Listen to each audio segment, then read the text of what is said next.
Bismillahirrahmanirrahim. Assalamualaikum warahmatullahi taala wabarakatuh.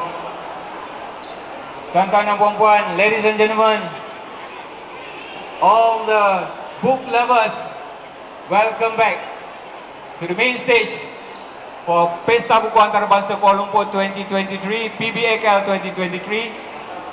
Jika tadi saya di atas sebagai moderator, jadi sebab agaknya tak perform, jadi turunkan pangkat jadi MC. Okey, so sebentar lagi kita akan menganjurkan ataupun sesi yang seterusnya di pentas utama Pesta Buku Antarabangsa Kuala Lumpur 2023, iaitu The One Talk. Jadi untuk makluman tuan-tuan dan puan-puan hadirin khususnya yang berada di pentas utama, The One Talk ini adalah satu session yang mana saya dan juga Mr. Key sebenarnya sembang-sembang kedai kopi, dan pada tahun lepas kita bermula The One Talk.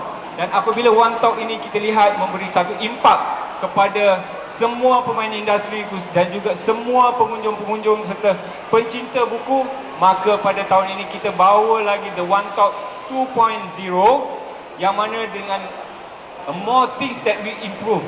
Okey, jadi untuk sesi itu tanpa melengahkan masa, saya menjemput sahabat saya, Mr. Keith Tong, Chairman Malaysia Book Industry Chamber MBIC, dan juga Presiden Malaysia Book Seller Association. So, without any ado, so I welcome Mr. Keith Tong to the stage. Okay, jangan ke mana-mana. Yeah, thank you, Jack Wan. Actually, he's one of the guys that introduced One Talk. He said his name is One, so it's one, you know. So that's how we coined the talk, the One Talk. Now, the One Talk basically is a very interesting talk. It covers the entire book and education industry, where we invite all the number ones in the segment to come and share. Like yesterday, we have all the government agency that serve and does anything to do with books, education and publication to speak. Today is our second show, where we get all the number ones in private education to share about private education to the general public. Tomorrow we have all the chief librarians from Indonesia, from Singapore, from Malaysia to share, and Thursday we will actually have all the top booksellers around the world sharing, from Kinokuniya, Japan, New York, and we have the largest bookstore from Thailand, the Siat Group, as well as our very own Big Bag booth. Big Bag booth, we have about there are about 15 over countries and a 50 over bookshop, and still growing really mega around the world. And finally, on Friday, we will actually be having our talk show on censorship, as well as why do we need to monitor content for the greater good of fellow Malaysians. So today I'm very happy. Actually, all the panel speakers are my friends, and they have been serving for years, and we are so blessed to have all of them to share with us. First of all, I'd like to introduce my moderator, Mr. Ng Kim Huat from Cambridge International Exams. Everybody knows Mr. Ng. He's the best guy and the nicest guy in the industry. I'll invite Mr. Ng on stage to introduce our panel speakers. Over to you, Mr. Ng. Thank you, Keith. Let me have the pleasure of inviting three of our speakers besides Keith. I would like to invite Puan Aniza Kamaruzaman, who is a pengarah bahagian pendidikan swasta Kementerian Pendidikan Malaysia. Come, Aniza, please. Yeah. Next, I would like to invite Cik Baktia, who is pengetua, principal of Yayasan Sarawak International Secondary School, Petrajaya, please. Yeah, Cik Baktia. And my good friend, Cik Azlan Sharom. Please, Azlan, yeah. Azlan oversees all the Tembi private national schools, yeah, for the Tembi group. So without further ado, we would like to call upon the first speaker to give her presentation, yeah. I think Puan Aniza will start first, yeah. Puan Aniza will give a talk on the landscape of international education in Malaysia, yeah. What kind of international education can parents look forward to? Can they access in Malaysia? Yeah. So she will give an overview of the international education in Malaysia, and then followed by Che Aslan will talk about the national KBSM, KSSM curriculum, yeah, and Che Bakhtia will talk about the international curriculum, especially the curriculum that they are using in Yayasan Sarawak International School, Putrajaya. So without further ado, I would like to invite Puan Aniza, yeah, to be the first speaker. Please, the floor is yours, Puan Aniza.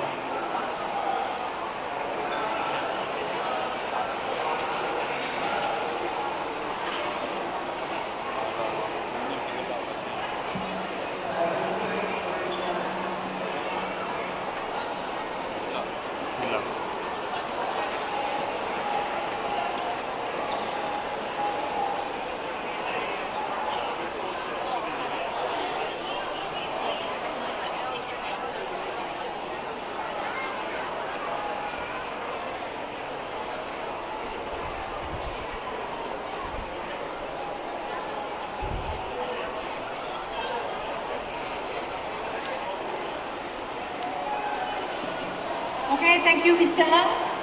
Bakhtia, Encik Azlan. Yeah. So, good evening, everyone. So, I'm here today to share with you a little bit on private education in Malaysia. Now, ladies and gentlemen, if I may share a few things. Now, as you know, that education is very important, yeah, for nation building and also for the development of human resources. That is something which is crucial and vital for the development of people in Malaysia. Now, everyone with globalization and internationalization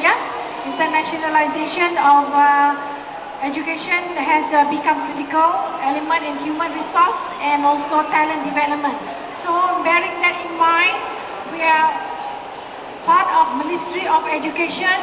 We are here to promote with you all the benefits as well as why we are here in Malaysia and how is private education relevant in the landscape of education in Malaysia.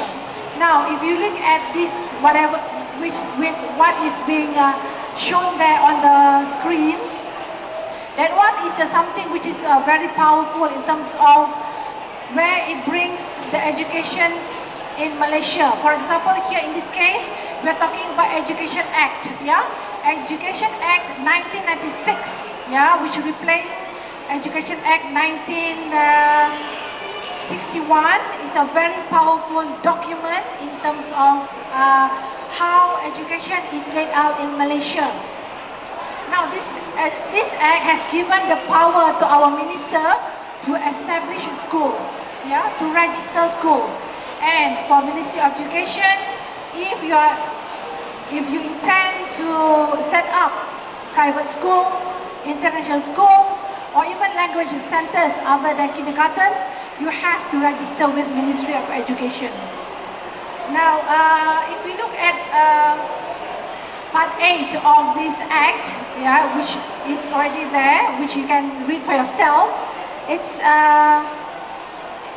has a specific provision, yeah, for private education institutions in Malaysia. In the Act itself, we have a section, okay, in fact there are 6 sections which are devoted especially for private education in Malaysia, yeah. Now, if you refer to subsection 73(1), which states that private education institutions can be established, yeah, and maintained, and it is followed by subsection 73(2), which mentions that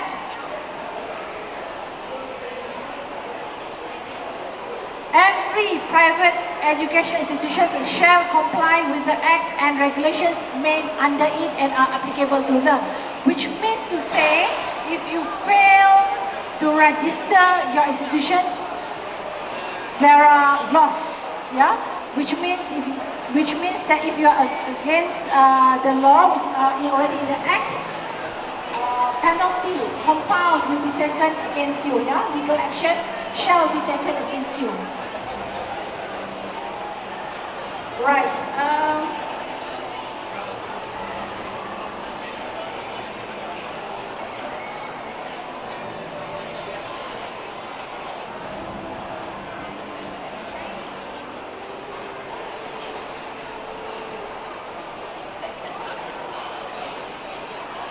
Now, everyone, if you talk about private education division, we are actually located in Putrajaya at Complex E, yeah? And if I may share the private function of PD, Private Education Division, which is also known as BP Swasta. Basically, we are here to plan, regulate and monitor, yeah? The development of the country's private education from preschool up until post-secondary. Like I mentioned before, all the private kindergartens in Malaysia, right, are under the purview of MOE and under the purview of Bahagian Pendidikan Swasta specifically. Yeah?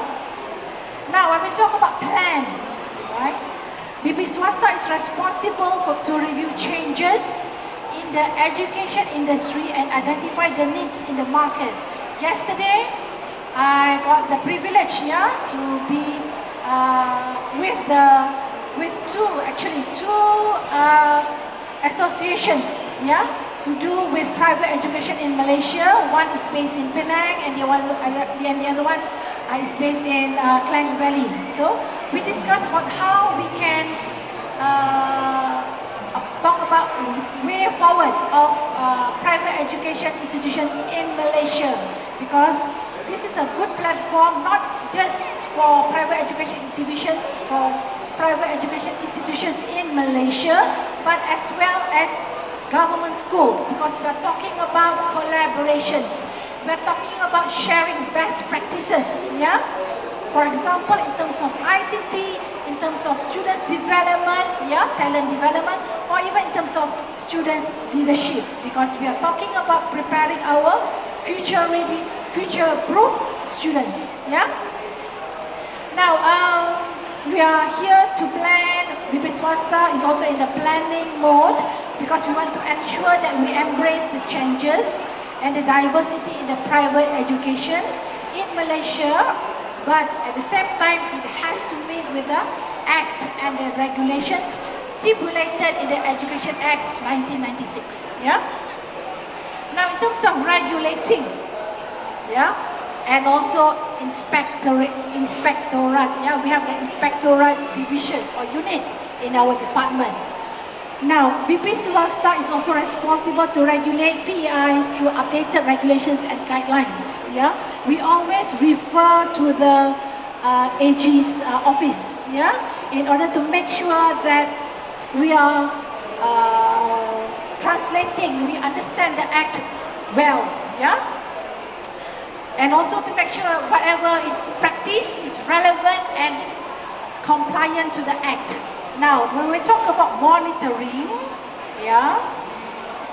Now, after all the regulations and guidelines are ready, it is time for BP Swasta to monitor the compliance of PEIs.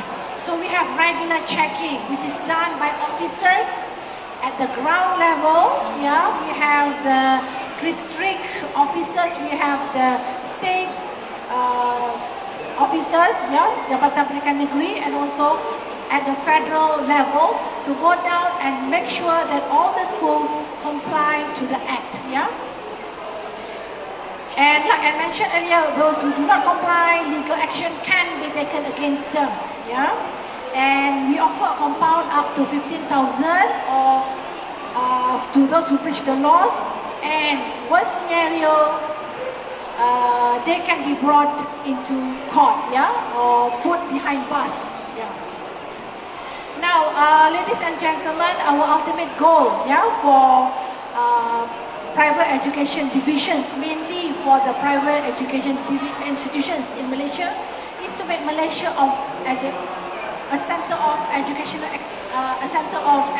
excellence, yeah, which means we have a standard which is of equivalent to the international standards, of higher standards, and at the same time complies with the Act. Yeah. Now, For the private education institutions, other than kindergarten schools, we have 8 types of schools.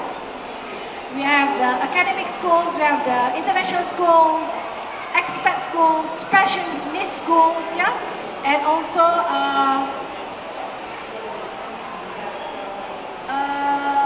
Chinese independent schools, yeah, and of course, other than those centers that you see around your residential areas, for example, tuition centers, language centers, enrichment centers, they are all included as private educational institutions. Yeah. Now, if I may share with everyone the number of registered private education institutions in Malaysia as of March 31st. Yeah, as of March 31st, we have 7,565 registered kindergartens, yeah, private kindergartens registered with Ministry of Education. And schools, we have 546 schools, yeah, which use the national curriculum and also some other international curriculum. For example, British curriculum, Australia, Canada, and US, yeah, United States curriculum. And finally, for centers, we have 6,671 centers, which again, like I said earlier, this one includes, yeah, enrichment centers. For example, pusat enrichment, for example, Kumon is one of them, yeah, Kumon. And also tuition centers for mainly for national syllabus, national curriculum, and also language centers other than living skill centers also, yeah. Now, today's Malaysia's private school students, both Malaysian and non-Malaysian, they are enrolled in 546 private schools offering a mix of 5 different curricula I mentioned before. And for your information, the fact is the share of students in private education has been increasing steadily over the past few years. So the trend is there. I think the trend is like that all over the world. Okay? As you know, we are not saying that one is better than the other. We are saying that they complement each other. Yeah?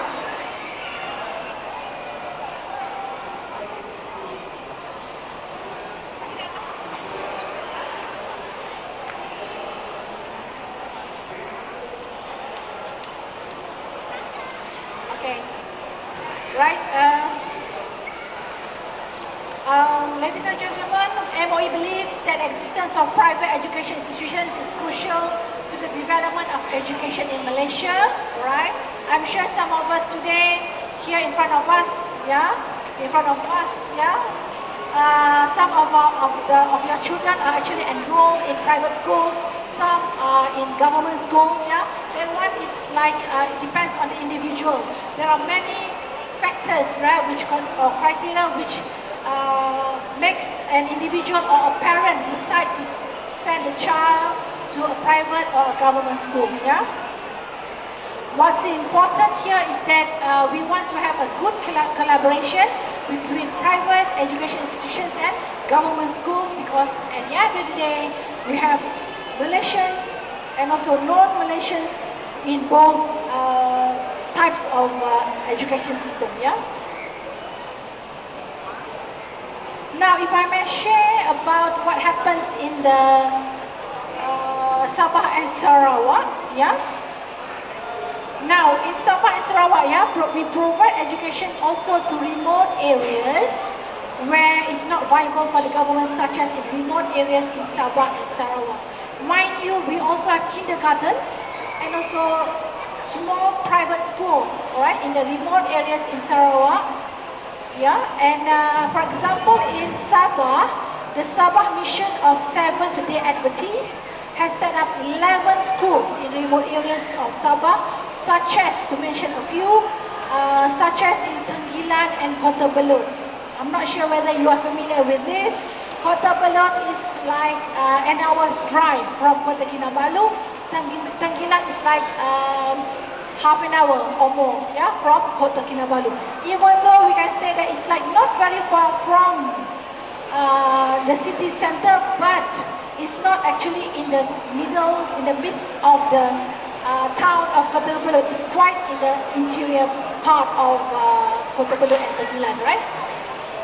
Now, serving the marginalized community, which the government do not oblige, but yeah, the government of Malaysia has also signed a few agreements, yeah, with the government of certain countries. So, for that purpose, there are also alternative learning centers for the refugees of Rohingya, right? And also the community learning centers, not language centers, but community learning centers which are already set up in Sarawak and Sabah. Yeah, they are there to serve, to provide education for the children of the Indonesian workers, right? Mind you, actually there are more than 17,000 institutions under the purview of Bahagian Pendidikan Swasta, right? That's why I was telling my officers, actually we operate like one ministry, right? Okay. Now,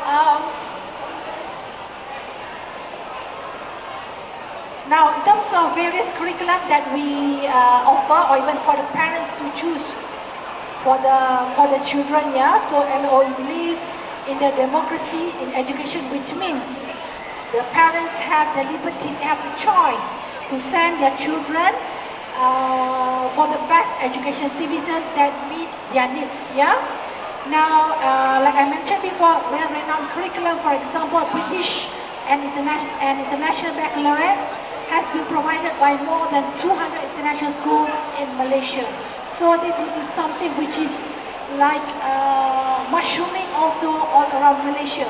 So what is important for the parents especially is to make sure that when you enroll your kids, make sure all these private schools are registered with MOE, yeah, because we do not want to compromise any safety issues, yeah, and also in terms of getting the teachers and also the teaching staff which are which are of a highest standard, yeah. Now we talk about Islamic religious schools. There are also some private Islamic religious schools in Malaysia, especially even for primary education, yeah, for those who want more depth in Islamic studies from the tender age. So that's a choice for the parents. I'm sure, I know that some of the parents, they go or they ask the kids to enroll in private education is because of the convenience. It's because of the distance to the house, yeah, to the home of the kids, yeah. Okay, finally I would like to say that private education institutions also provide support services in informal education, yeah. For example, we have extra education services for tuition classes, language courses are offered, yeah. And this is also to support and to complement to what the kids learn in schools. Okay, that is all for now. Thank you.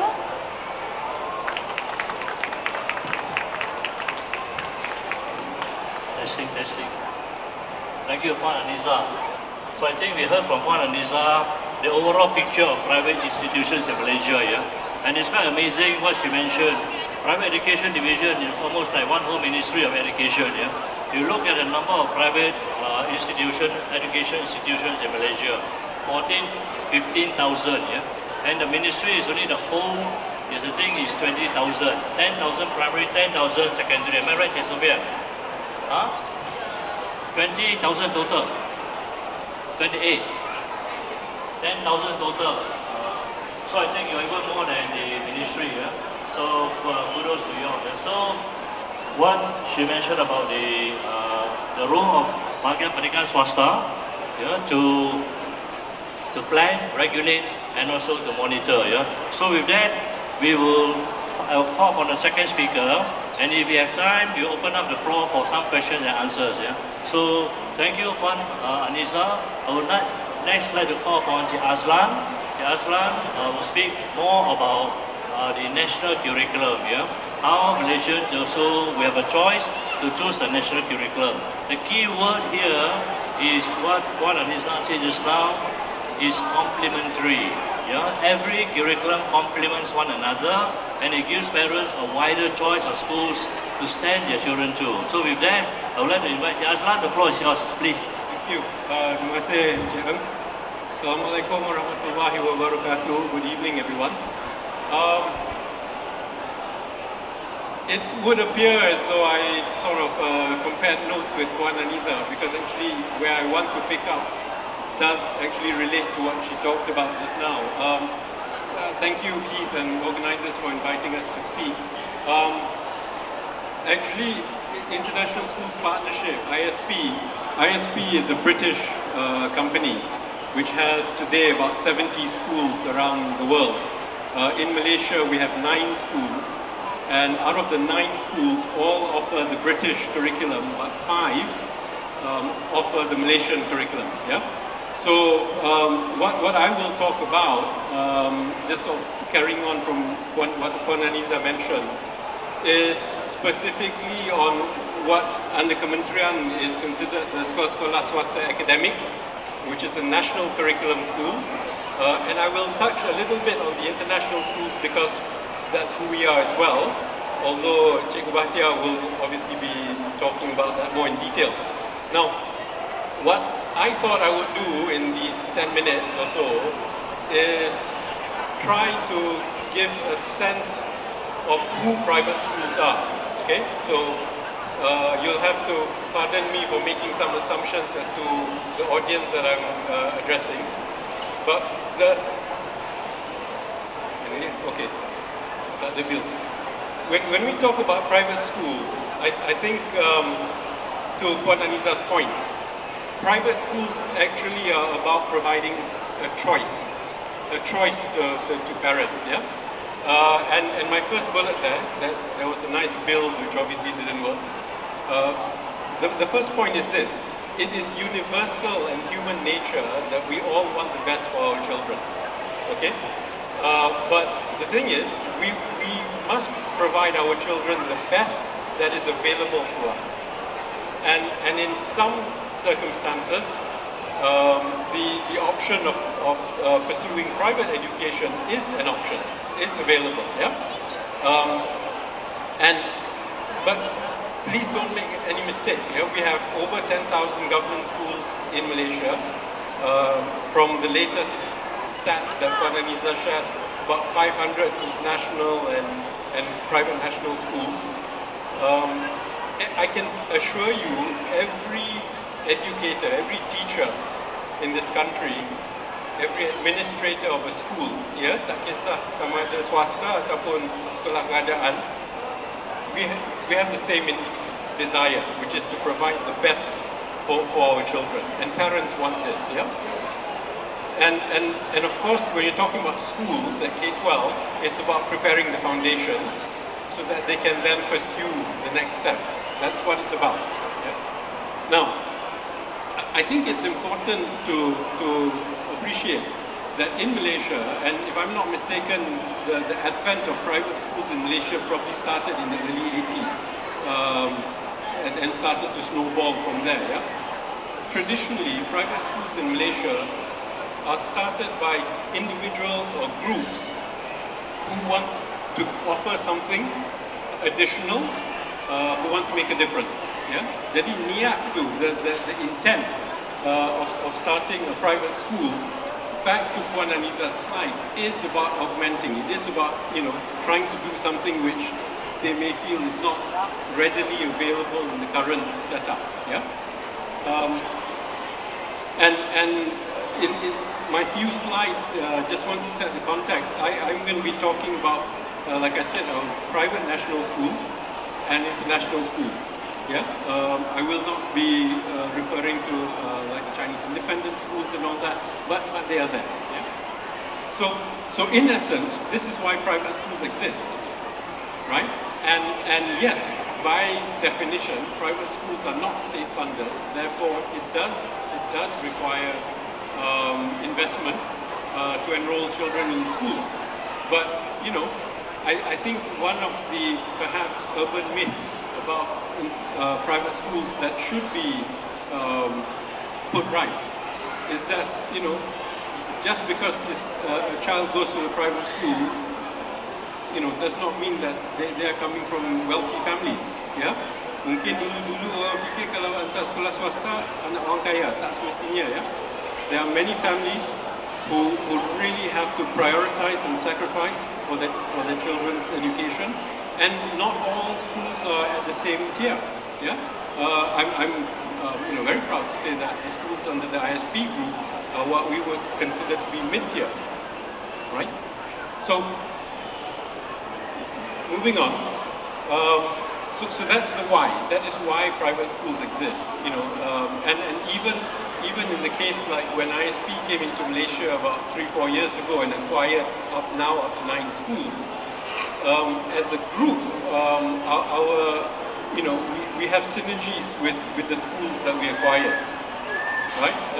And this is important. So so that was the why just now. The how. So generally how do private schools operate?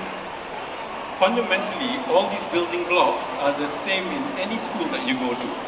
Again, whether it be a state school, whether it be a private school, you know, the core of a school is about learning, right? And a core aspect of schools is about building the insan, right? The difference that you will find is in terms of the emphasis and maybe the philosophies of the schools. Okay? And if you can sort of see, and it's purposely done in that way, but in the background, you can see in the background is our Rukun Negara. So I always talk about this. Again, as Puan Anisa mentioned, both obviously in private national schools, where the majority, you know, in our schools more than 95% will be Malaysian children. All our teachers pretty much are Malaysians, right? So it does not matter that we are a private school, but our foundation, our intent and our desire is to help build the next generation of Malaysians. Yeah, and if I can share our emphasis, and this is probably representative of many fellow private schools, where we have perhaps an advantage is the fact that unlike having to manage or administer or oversee thousands of schools, we have smaller domains. Yeah, and so in our case, you know, learning is the number one objective. Yeah. In fact, I purposely don't put the word teachers out there. Bukan sebab saya tak hormat guru, ya. But you see, again, the word guru and the word teacher has different connotations. You know, when you talk about teacher, it's about teaching. But education is much more than just teaching. Yeah? So some emphasis that you might find in private schools is how we approach the learning. Yeah? Now again, the building blocks are the same. The building blocks are universal. But it's about emphasis, it's about focus, and it's about how management you know, looks at developing that. Yeah? So then you talk about co-curricular and extracurricular. And definitely, I mean, if I can be honest about this, I think in private schools, opportunities and breadth of co-curricular may be more that's available to students, where participation is almost wholly available, and you know, the breadth of the offering is there. But again, as Puan Anisa said, collaboration and coexistence with the national system is important, right? So schools like ours would participate in the MSSDs and aspire to represent at MSSM and so on, yeah? Because at the end of the day, don't forget, ini semua anak-anak Malaysia, yeah? And maybe an interesting statistic, within our group of schools, which is about 8,000 students, anywhere from 60 to 80%, so about depending on the school, you will find parents who intend to send their children overseas. But a lot of that also is through twinning programs. But what that also tells us is that up to 40% of our students intend to study in Malaysia, right? So it's not about, it does not mean that, if you're going to a private school or international school that you necessarily are looking to go abroad, yeah? Now, in terms of values, like I said, again, if you look at falsafah pendidikan negara and all that, you will find all these things. Yeah, but again, in private schools, particularly like the international opportunities and all that, may be more abundant, right? So, having said all that, at the end of the day, again, what we're looking for is to provide the children, the students, success. And the first point there is something which I think we really need to look into. In Malaysia, we still talk about, being fixated on exams and all that. Well, exams in and of themselves are not bad, yeah? If we don't have assessments, if we don't have exams, we don't know where we stand. But I think particularly in our case, what we're trying to drive in terms of understanding and narrative with parents and families is to understand that it is achievement that we need to chase, not attainment. What's the difference? Attainment, this is our days of old, we're saying how many straight A's do you get, yeah? But it is achievement which is actually more reflective of the child's growth, development and potential, okay? So when we have students coming into our schools, in our case, we do not discriminate. We take children of very wide academic capabilities because the focus is actually to help them close the gap. Our intent is not about driving, 90% A's and that sort of thing. If it happens that cohort are academically inclined, then probably for that year we will see very high attainment. Yeah? But it is achievement that is important, and I just want to share that actually one of the stories that always gets me almost tearful is a letter from a parent in one of our schools during COVID, where they were over the moon with the child's achievement at SPM. He did not get straight A's, but this was a student who from young had difficulties, right? He got a good smattering of A's, lots of B's, but the beauty of that letter was that it was so clear that it was not how many A's that he got that the family was so happy with. It is the fact that over the 11 years in the school, he had become a very successful individual, right? So to each his own. We cannot apply a cookie cutter and expectation semuanya sama, yeah? And it's about getting better, because all these things, when our children then move on to university or whatever vocation they choose, all these things that they develop in those first 11 years is what really matters. Yeah. Finally, future pathways. So this was something also when ISP just came to Malaysia, we commissioned a study.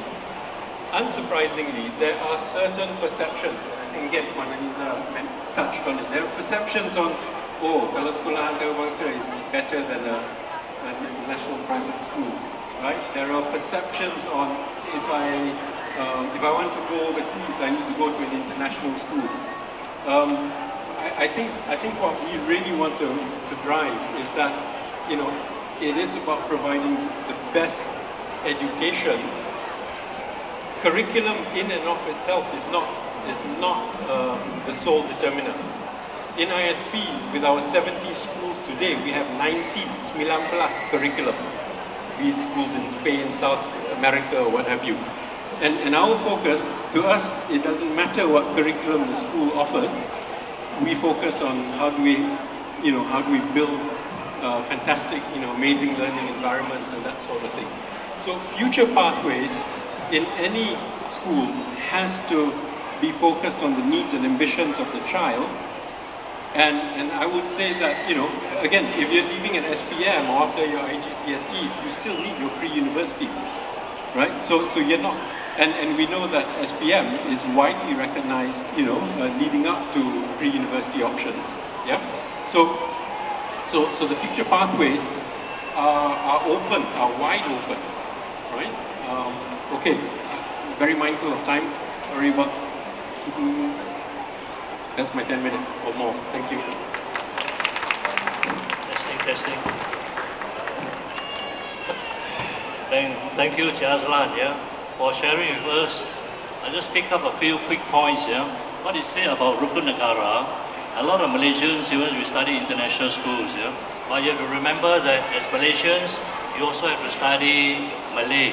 It's compulsory to study Malay, 4 compulsory subjects.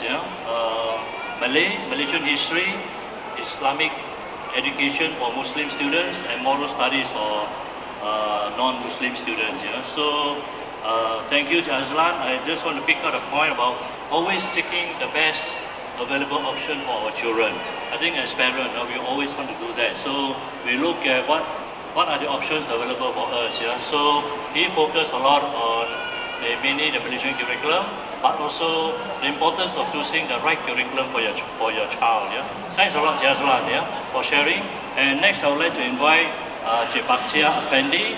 Cik Bakhtia is the principal of Yayasan Sarawak International Secondary School, so which is based in Putrajaya, Kuching. So they started the school last year. I would like to invite him to speak how they implement the international curriculum at the Yayasan Sarawak International Secondary School, Putrajaya. Cik Bakhtia, please. Thank you very much, Mr. Ang, Mr. Keith, Puan Aniza, and Mr. Azlan. Well, our state government has embarked on a journey to make sure that Sarawakians are well educated. First of all, for higher education, the state has 4 universities like Kerteng, Swinburne, University of Technology Sarawak, and University College ICAT.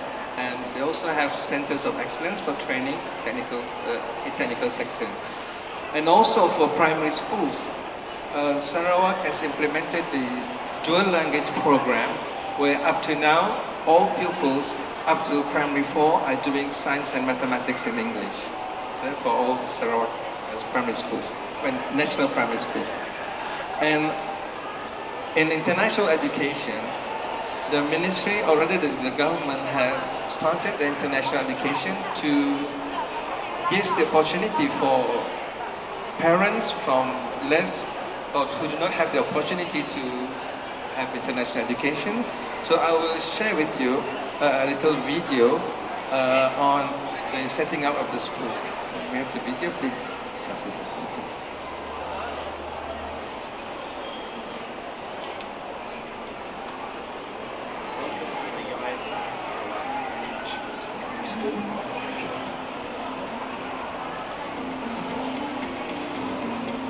The idea of setting up the Sarawak State Private Schools was mooted by the Premier of Sarawak, the Right Honourable Datuk Patinggi Tan Sri Dr. Abang Haji Abdul Rahman Zahari bin Datuk Abang Haji Peng on the 24th of August 2017 on his opening remarks at the Council Negeri meeting. The then Ministry for Education, Science and Technological Research was tasked to study in detail the root causes of current problems in Sarawak education.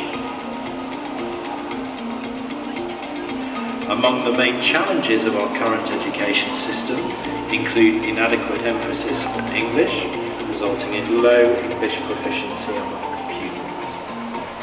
The teaching and learning approaches currently used in our schools are mostly conventional and will not be able to equip Sarawakians with the skills needed for them to cope with the demands of the 21st century.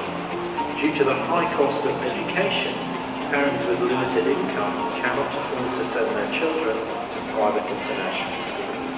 Therefore, it is recommended that Sarawak sets up its own private international schools to provide opportunities for high potential students from lower socio-economic backgrounds to be given the opportunity for quality education and to be developed as future leaders and to contribute to the development of Sarawak.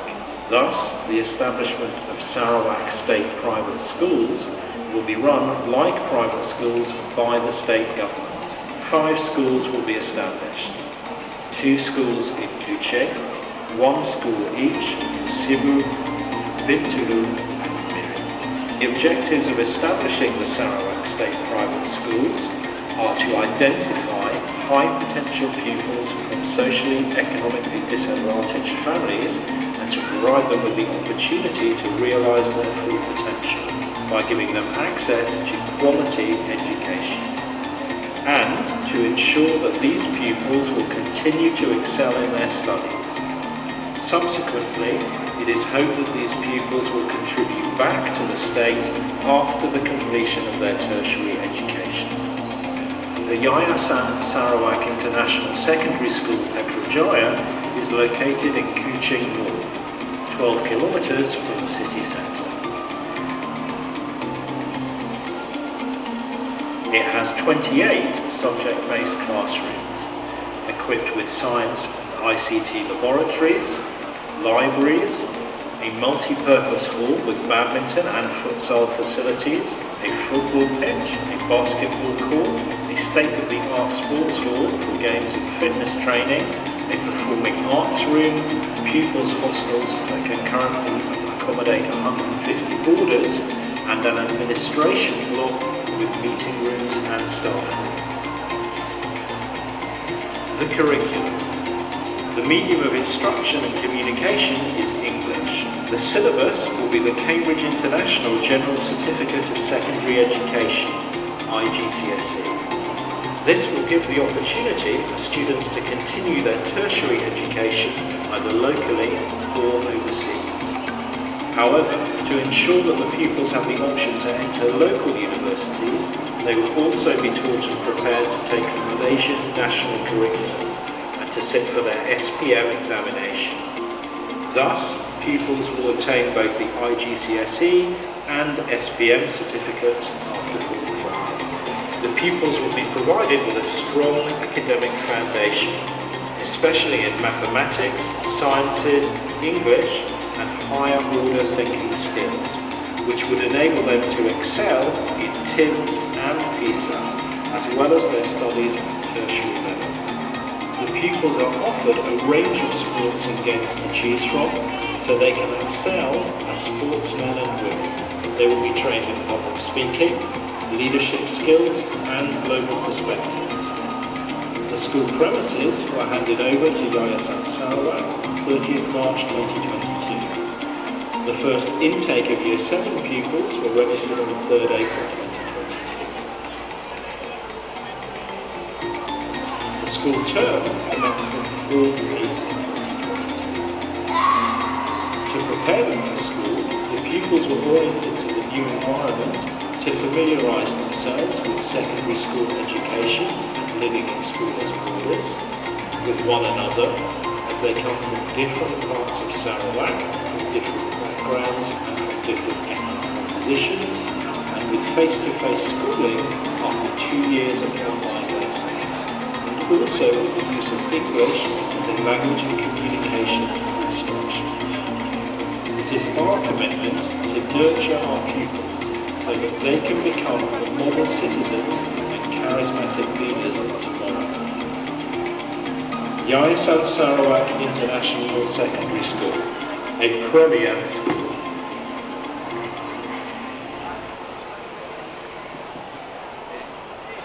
Thank you very much, Hasniza, for that. So the purpose is to give the opportunity for parents from lower income groups to have the kids in the international secondary school.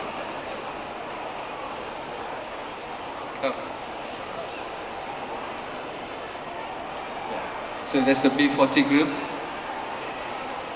These are the 4 schools in Kuching, 2 in Kuching, Cebu, Miri, and Bintulu. And this is our facilities, as you've seen from the video. And here we focus on the core values of, the first thing is like ethics. We have to make sure that our pupils are very good in ethics. And of course, knowledge, what kind of knowledge they're going to have. And then leadership, so we focus on these 3 values. And we care, meaning that kids have to be ethical, kids have to respect each other, respect the school environment, the law, regulations, and the kids must be able to adapt for any kind of situation. Adapt to secondary school, international schools, different kind of adaptation, to live with each other, to have to be living with kids from different background, and of course to contribute. So we do a lot of community service to contribute. For the curriculum, the main curriculum will be the IGCSE Cambridge curriculum, but it's compulsory for the pupil to take the national curriculum subjects, which is Bahasa Melayu, Sejarah, Pendidikan Islam or Moral, and Pendidikan Jasmani. So if you see from this pathway, so the pupils will be doing national Cambridge and as well as national curriculum. So hopefully in year 10 or 11 they could do the IGCSE, and in year 11 they could do the national curriculum subject. So if they are doing chemistry, biology or physics in IGCSEs, they could take it in SPM as well, because they're all taught in English. So the teaching and learning is pupil-centered. So we create a culture of students being independent learners, to be lifelong learners. And of course, the emphasis is in English and thinking skills. Yeah? Thinking skills in English. For extracurriculum, they do the sports that we have and the clubs. Everybody must be able to do chess and Scrabble and dance, drama and music. And then of course the sports.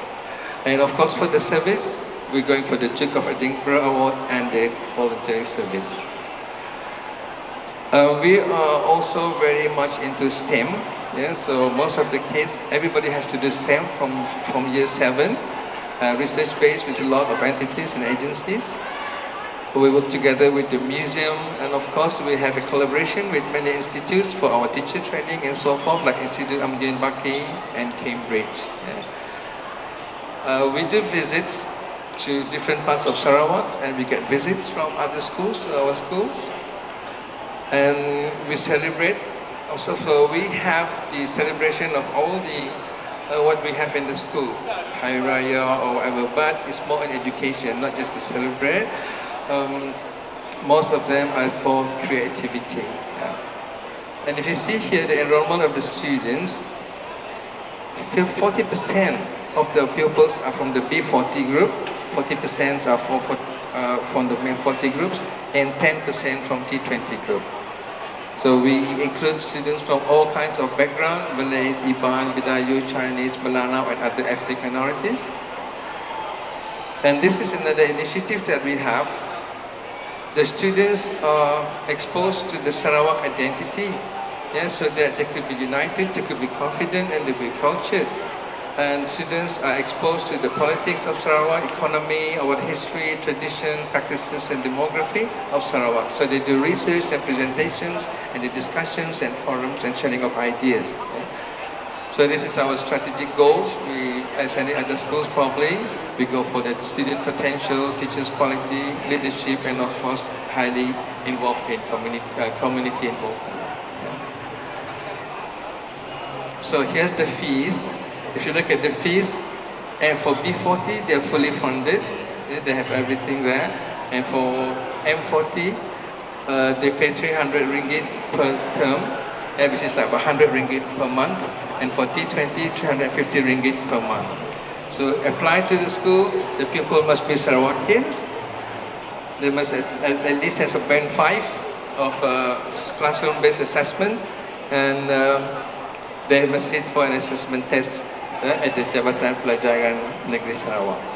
And the subjects tested would be, or assessed would be for Bahasa Melayu, English, Science and Mathematics. So this is quite easy to apply if you are Sarawakian. So the way forward, if we consider what Madam Aliza was saying and what Mr. Azan was saying, what kind of school we're going to have. So we've got a lot of involvement of the school community. We like the kids to be independent, ethical and knowledge-seeking. And we're looking for the meaningful curriculum with range of abilities, learning skills. Students enjoy learning in school. So if this is what we could achieve, it would be similar to what Professor Burden was saying, a thinking school. Yeah, so if we could achieve a thinking school, yeah, it would be good.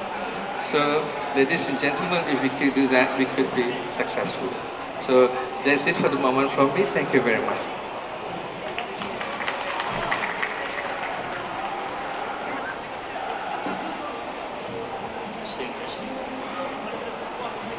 Testing.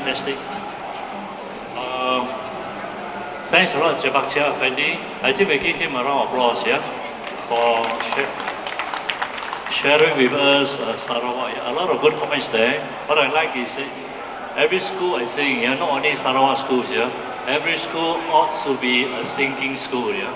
So I just want to say thank you for showing the video clip. And I think he didn't mention yet when the number of students, the applicants, yeah, I think was 6 times more than the number of places. Is it 6 times? I think about 6 times. So when they opened it up for registration last year, so it was about 6 times. They only have about 150 places, about 1,000 applied. Yeah. So if you are thinking of Sarawak, going to Sarawak, that's one of the schools you can consider. Yeah. So without further ado, I wish we have time for some question, but I was told that we don't have time for questions, so I just would like to once again say thank you to you for attending. Yeah, I got my colleague Ms. Kanchana also here, my colleagues from CUP, from the ministry.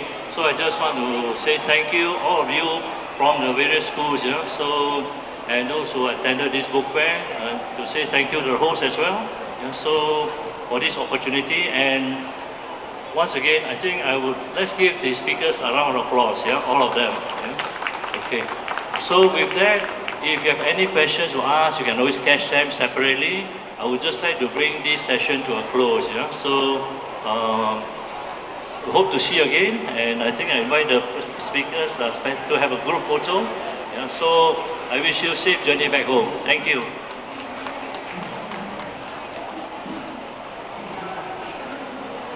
One thing to note is that Sarawak is the state guest of honor for the Kuala Lumpur International Book Fair.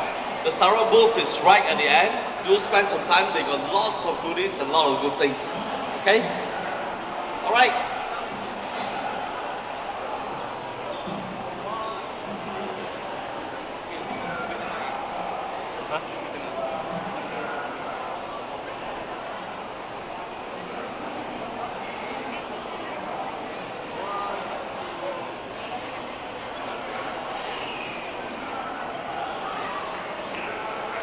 Thank you very much. We do have another session which is from 6 to 8 where you will get to hear Cambridge, Oxford, as well as Pearson and Excel speak, as well as our invited special guests from Ministry of Education, Private Education, to share with you on how to start an international school. That will be in Bilik Kuala Lumpur, level 5. It will begin very shortly, so you can proceed up to level 5. Bilik Kuala Lumpur. Alright, see you guys there and have a great evening. Thank you.